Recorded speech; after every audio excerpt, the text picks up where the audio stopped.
Bonjour à tous et bienvenue dans cette partie de la formation. Tout à l'heure, nous avons vu la boucle for. On a vu comment l'utiliser à l'intérieur de Twig. On peut également utiliser les opérateurs conditionnels.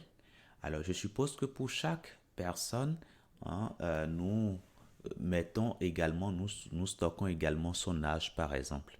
Donc, ce que je vais faire ici, je vais créer la $user qui est un utilisateur en particulier qui sera ici un tableau et à l'intérieur on aura le full name, donc je peux prendre ça ici, là je mettais $user et donc ici on pourra indiquer là le full name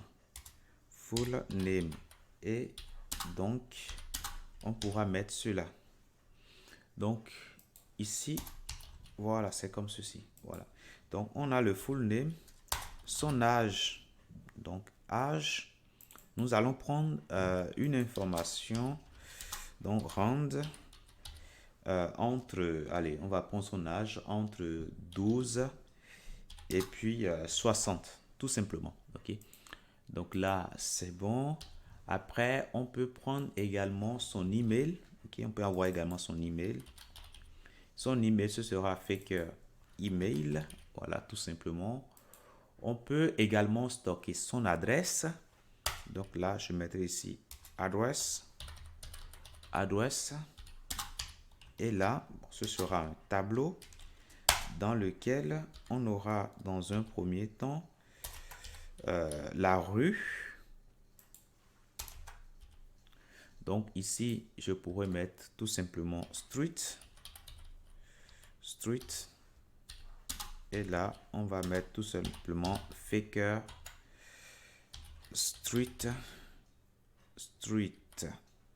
address. Tout simplement, après ça, on aura besoin de la ville, donc city, ou plutôt code postal. Et là, on aura code postal. Après ça, on aura ici, on aura besoin de la ville, donc city. Et là, on aura city. On aura besoin également du pays, donc country. Et là, ce sera country, tout simplement. Donc, désormais, on va sauvegarder dans le tableau ce user-là. OK? Donc, à chaque élément, à chaque indice du tableau, on aura tout simplement un utilisateur en particulier. Alors, sachez qu'on n'est pas obligé de mettre de la i là. Hein, OK? Voilà. Donc, désormais, au niveau de Twig, chaque user ici sera un tableau contenant des informations. Et si nous voulons récupérer le full name, on doit l'indiquer en full name. J'espère que c'est comme ça, nous avons mis la clé. Voilà, c'est bien comme ça. Donc là, c'est bon. Donc pour l'instant, si je reviens là, normalement, tout va se passer correctement. Voilà, donc là, c'est bon. Maintenant, on peut dire, ben, nous allons afficher vous êtes mineur ou bien vous êtes majeur en fonction de l'âge de la personne. OK? Donc ici, je peux utiliser alors la structure conditionnelle if. Et là, pour le faire, je vais simplement mettre tout simplement les accolades et puis les pourcentages. Et là, je peux mettre ici le if et je mets aussitôt le end if. Donc, le if me permet de faire un test. Je vais regarder est-ce que user.age, puisque là, le user, c'est un tableau. Hein. Donc, chaque clé du tableau, je peux mettre point directement pour récupérer chaque clé. OK? Voilà. Donc, si user.age est supérieur à 18, supérieur ou égal à 18, là, dans ce cas, ben, je dirais est majeur. OK? Donc, je vais afficher simplement est majeur.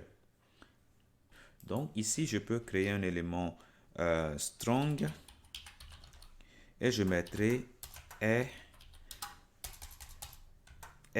majeur. Voilà, tout simplement. Est majeur, tout simplement. Dans le cas contraire, donc là, je peux avoir un else ici. Donc, else. Dans le cas contraire, je vais simplement afficher est mineur. Voilà, tout simplement. Donc, si je fais cela, je peux revenir au niveau de notre affichage ici. J'actualise. Et là, ça me met, voilà, est majeur, majeur. Et celui-ci est mineur, vous voyez. Donc, voilà. Donc, ça dit que j'arrive vraiment à afficher une information, à afficher quelque chose en fonction des informations que j'ai reçues. OK? Donc, ici, on peut vraiment aller beaucoup plus en profondeur. Là, j'ai mis else, mais j'aurais pu mettre également else if, par exemple. OK? Else if. Et là, dans ce cas, je dois préciser encore une condition. Âge. Âge. Alors, ici, je dis si c'est supérieur à 18. Donc là, c'est bon. Maintenant, je peux regarder si c'est inférieur à 18. Donc, si on n'est pas rentré, ça dit que c'est alors inférieur à 18. Donc, si c'est maintenant, alors, if user.age inférieur à 10, là, qu'est-ce que je vais dire? Là, ben, je dirais que la personne est bébé, tout simplement. Parce que ici, on part de 12. Allez, je vais partir de 6. Hein. OK, voilà. Donc, ici, nous allons afficher quelque chose. Est bébé. Est un bébé. Voilà, tout simplement. Et ici, attention, c'est bien collé. OK, else if est bien collé. Donc, si je fais ça, je reviens ici, j'actualise. Là, on voit des personnes qui sont des bébés, ok? Donc, celui-ci est un bébé, lui, il est majeur, et puis lui, il est mineur, etc., etc. Donc, voilà comment on utilise les structures conditionnelles if en Twig. Je vous dis merci et à tout de suite.